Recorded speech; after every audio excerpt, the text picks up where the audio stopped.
உங்களை நேசிக்கிறார். பிரியமானவர்களே, இந்த நாளில் ஆண்டவர் நம்மளோடு பேசும்படியாய் வேதத்திலிருந்து சில வசனங்களை கூட வாசித்து ஆண்டவர் நமக்கு கற்றுக் கொடுக்கக்கூடிய காரியங்களை பார்ப்போம். அது வெளிப்படுத்தின விசேஷம் 2வது அதிகாரம் 18வது வசனம். சபைக்கு ஆண்டவர் கற்பித்து சபை அறிந்து கொள்ளக்கூடிய, சபை எந்த இடத்துல எந்த தவறுகளை செய்கிறது, எந்த விதமான வழிகளில் தவறி போகிறது என்பதை உணர்த்தும்படியாய் 7 சபைகளுக்கு ஆண்டவர் சொல்லுகிறதை நாம் பார்க்கிறோம். பிரியவர்களே, ஒவ்வொரு சபையிலும் ஒரு குறை இருக்கிறது, அதை நீ திருத்திக் கொள் என்று ஆண்டவர் சொல்லுகிறார். அப்படிதான் நம்ம முன்னாடி பார்த்த எபேசு சபை, சிவர்னா சபை, பெர்கமு சபை, இவர்களெல்லாம் நம்ம பார்த்து கொண்டு வருகிறோம். அதே போல தியத்திரா என்ற சபை, ஒரு 4வது சபையை ஆண்டவர் சொல்லுகிறார். தியத்திரா சபையின் தூதனுக்கு நீ எழுத வேண்டியது என்னவெனில், அக்கினி ஜுவாலை போன்ற கண்களும் பிரகாசமான வெண்கலம் போன்ற பாதங்களும் உள்ள தேவகுமாரன் சொல்லுகிறதாவது, உன் கிரிகளையும் உன் அன்பையும் உன் ஊழியத்தையும் உன் விசுவாசத்தையும் உன் பொறுமையையும் நீ முன் செய்த கிரிகளிலும் பின் செய்த கிரிகள் அதிகமாயிருக்கிறதையும் அறிந்திருக்கிறேன். ஆகிலும் உன் பேரில் எனக்கு குறைவுண்டு. என்னவெனில், தன்னை தீர்க்கதரிசி என்று சொல்லுகிற எசபேல் என்னும் தீர்க்கதரிசியானவள் தன்னுடைய ஊழியக்காரர் வேசித்தனம் பண்ணவும் விக்கிரகங்கள் படைத்தவைகளை புசிக்கவும் அவர்களுக்கு போதித்து அவர்களை வஞ்சிக்கும்படி நீ அவளுக்கு இடம் கொடுக்கிறாய். அவள் மனம் திரும்பும்படியாய் அவளுக்கு தவணை கொடுத்தேன். தன் வேசி மார்க்கத்தை விட்டு மனம் திரும்ப அவளுக்கு விருப்பம் இல்லை. இதோ நான் அவளை கட்டில் கடியாக்கி அவளுடனே விபச்சாரம் செய்தவர்கள் தன்னுடைய கிரியைகளை விட்டு மனம் திரும்பாவிட்டால் அவர்களையும் மிகுந்த உபத்திரவத்திலே தள்ளி அவருடைய பிள்ளைகளையும் கொல்லுவேன். அப்பொழுது நானே உள்ளித்திரியங்களையும் இருதயங்களையும் ஆராய்கிறவர் என்று எல்லா சபைகளும் அறிந்து கொள்ளும். அன்றியும் உங்களில் ஒவ்வொருவனும் உங்கள் கிரியைகளின்படி பலனளிப்பேன் என்று ஆண்டவர் சொல்லுகிறார்.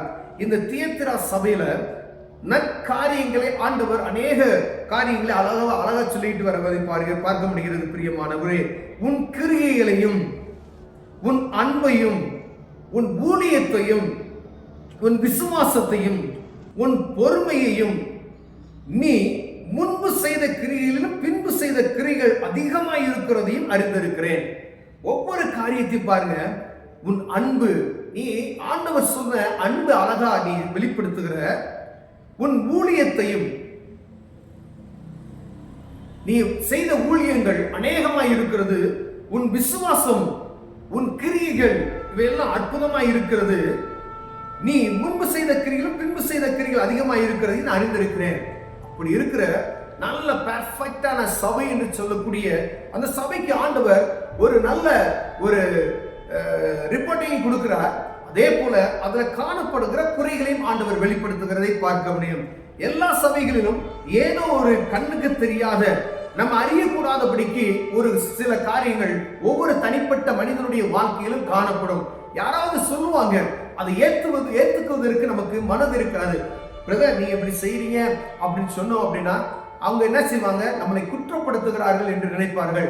அது அன்பாய் நினைத்து, ஒருவேளை இது ஆண்டவர் எனக்கு கொடுக்கிற வாய்ப்பு, ஆண்டவர் என்னோடு பேசுகிறார், ஏதோ ஒரு காரியம் எனக்குள்ள குறைபாடாய் இருக்கிறது, அந்த குறையை நிவர்த்தி செய்யும்படியாய் என் தேவனருக்கு ஒரு வாய்ப்பை கொடுக்கிறார் என்று நம்ம அதை ஏற்றுக்கொள்வோமே. ஆனால் ஆண்டவர் நமக்கு கிருபையை அளிப்பார். பிரியமானவர்களே, நீங்க சர்ச்சுக்கு போறீங்க, வேதம் வாசிக்கிறீங்க, ஜெபம் பண்றீங்க, ஊழியம் செய்யறீங்க, அநேகருக்கு அன்பை வெளிப்படுத்துறீங்க, எல்லாம் சரிதான். ஆனா உங்ககிட்ட ஒரு சின்ன குறை இருக்கு, அது உங்களுக்கு தெரியாது, ஆனா பார்க்கிறவர்களுக்கு தெரியும். அந்த நீங்க பார்க்க கூடாதபடிக்கு, நீங்க உணரக்கூடாதபடிக்கு காணப்படுகிற அந்த காரியத்தை அவர்கள் சொல்லும் பொழுது அதை நம்ம ஏற்றுக்கொள்வதற்கு மனதுள்ளவர்களாய் மாறுபடியாய் ஆண்டவர் விரும்புகிறார். பிரியமானவர்களே, ஒருவேளை அவங்க சரியா சொன்னாலும் சரியா சொல்லாவிட்டாலும் நம்முடைய வாழ்க்கையில் இது இருக்கிறதா இல்லையா என்பதை நம்ம ஆராய்ந்து பார்க்கும்படியாக அழைக்கப்படுகிறோம். ஒருவேளை இந்த காரியம் எனக்குள்ள இருக்குமேனால் தேவ சமூகத்தில் போய், ஆண்டவரே இந்த காரியத்திலிருந்து எனக்கு விடுவிக்க ஒரு கிருபை தாங்கன்னு சொல்லி கேட்போமானால் ஆண்டவர் அதை மாற்றி நம்மளை பரிபூர்ணமாக்க வல்லமையுள்ளவராய் இருக்கிறார். பிரியமானவர்களே, அதே போலதான் இந்த தியத்திரா என்ற சபையில அநேக நற்குணங்கள் உண்டு. அப்படி இருக்கிற அந்த சபையில ஒரு சில காரியங்கள், அருவருப்பான காரியங்கள் இருக்கிறதை ஆண்டவர் வெளிப்படுத்துகிறார். சபைகளுக்குள்ள காணப்படுகிற ஒரு சிலர் பாருங்க, யெசபேலின் ஆவியை கொண்ட மனிதர்கள். பாருங்க, அவர் சொல்றாரு பாருங்க, ஆகிலும் பேரில் எனக்கு குறைவுண்டு, தன்னை தீர்க்கதரிசி என்று சொல்லுகிற யெசபேல் என்னும் தீர்க்கதரிசியானவள் தன்னுடைய ஊழியக்காரர் வேசித்தனம் பண்ணும் விக்கிரங்களுக்கு படைத்தவர்களை புசிக்கும் அவர்களுக்கு போதித்து அவர்களை வஞ்சிக்கும்படி நீ அவர்களுக்கு இடம் கொடுக்கிறாய். ஒரு சபை தீர்க்க தரிசனத்துக்கு அடிமைப்படுத்தி கிடக்கிற ஒரு சபையா இருக்கலாம். எப்ப பார்த்தாலும் தீர்க்க தரிசனத்தையே எதிர்நோக்கி இருக்கக்கூடிய யார் ஆண்டவர் எனக்கு என்ன சொல்லுவார், உன் சபைக்கு ஆண்டவர் பேசுகிறதை, ஒரு தனிப்பட்ட மனிதனிட்ட ஆண்டவர் பேசுகிறதை விட்டுவிட்டு உன் கூட இருக்கிறவர்கள் எனக்கு என்ன சொல்லுவாங்க, எனக்கு என்ன சொல்லுவாங்க, என் சபைக்கு என்ன சொல்லுவாங்க என்று சொல்லி எதிர்பார்த்து இருக்கக்கூடிய சபைகளா இருந்தாலும் சரி, தனிப்பட்ட ஆலயமாக இருக்கிற நமக்கும் சரி, ஆண்டவர் சொல்லுகிற வார்த்தை ஏற்ற சொல்லணும் அப்படின்னு எதிர்பார்ப்பதை விட்டுவிட்டு கூட இருக்கிறவர்கள் அவர்கள் தீர்க்கதரிசிகளை போல உங்களை வஞ்சித்துக் கொண்டு இருக்கிற காரியத்தில் எழுதப்பட்டு இருக்கிறது. பிரியமானவரே, அப்படிப்பட்டவர்கள் உங்களை வழிநப்பி போகும்படியாய் ஆண்டவர் அருவருப்பான காரியங்களை இந்த தீர்க்கதரிசியானவள் அவர்கள் போதித்து நடக்கிறதை நீ பார்த்து கொண்டு சும்மா இருக்கிறாய் அப்படின்னு சொல்றார். அப்ப எது தீர்க்க தரிசனம், எது தீர்க்க தரிசனம் அல்லாத யார் ஆண்டவருடைய வார்த்தையை சொல்லுகிறார்கள், அவர்கள் கர்த்தருடைய நாமத்தினால சொல்லுகிறார்களா, இந்த அவர்கள் சொல்லுகிற தீர்க்க தரிசனம் சரியா? பாருங்க, அங்க சரியாக சொல்லுங்க, வேசித்தனம் பண்ணவும் விக்கிரகங்களுக்கு படைக்கப்பட்டவைகளை புசிக்கவும் அவர்களுக்கு போதித்து அவர்களை வஞ்சிக்கும்படி நீ அவர்களுக்கு இடம் கொடுக்கிறாய். அப்ப இது ஆண்டவருக்கு பிரியமில்லாத காரியம். அப்ப இது அவள் போதிக்கிறார் என்று வேதம் சொல்லுகிறது. அப்படிப்பட்ட ஒரு சின்ன காரியம், சபையெல்லாம் எல்லாம் ஒழுங்கா தான் இருக்கு, பெர்ஃபெக்டான சபை தான். ஆனா அங்க காணப்படுகிற ஒரு சின்ன குறையை ஆண்டவர் வெளிப்படுத்துகிறார். அப்படி இல்லைன்னு சொன்னா ஆண்டவர் எல்லாத்தையும் அந்த இடத்துல தண்டிக்குவேன்னு சொல்லல.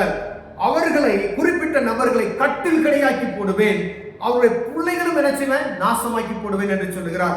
ஒருவேளை ஆண்டவருக்கு விரோதமாய் ஆண்டவர் என்கிட்ட பேசினார்னு சொல்லி தீர்க்க தரிசனங்களாய் ஆண்டவருக்கு விருப்பமில்லாத காரியங்களை சொல்வோயமே, ஆனால் அது ஆண்டவருக்கு அருவருப்பான காரியம்.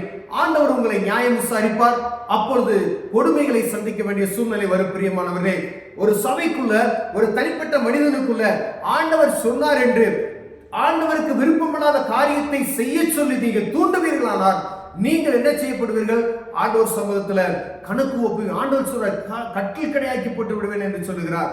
அப்ப பாருங்க, ஒரு மனிதன் வழி தப்பி போகிறதுக்கு அதுக்கு உதவுகிற எந்த ஒரு மனிதன் என்ன செய்யற, ஆண்டவர் எந்திர கல்லை கட்டி என்ன செய்ய கடல்ல போடுன்னு சொல்றார். அப்படிப்பட்டதான ஒரு காரியத்தை ஆண்டவர் செய்து விடுவார். பிரியமானவர்களே, ஒருவேளை அப்படி நம்ம செய்தோம்னா, நமக்கு யாராவது அப்படி செய்யறாங்க அப்படின்னு சொன்னா கவனமாய் இருக்கும்படி ஆண்டவர் உங்களோடும் என்னோடும் பேசுகிறார். கண்களை மூடுவோம், ஜெபம் செய்வோம். அன்பின் தகப்பனே, ஆண்டவருடைய சத்தத்துக்கு நாங்கள் செவி கொடுக்க எங்கள் இருதயத்தை கவனமாய் வைத்துக் கொள்ள உதவி செய்ய ஆண்டவரே. தீர்க்க தரிசனம் சொல்லுகிறவர்கள் யார் என்று, தீர்க்க தரிசனம் எப்படி வருகிறது என்பதை புரிந்து செயல்படுகிற அனுபவத்தில் எங்களை மாற்றுங்க. இயேசுவின் நாமத்தில் பிதாவே, ஆமென்.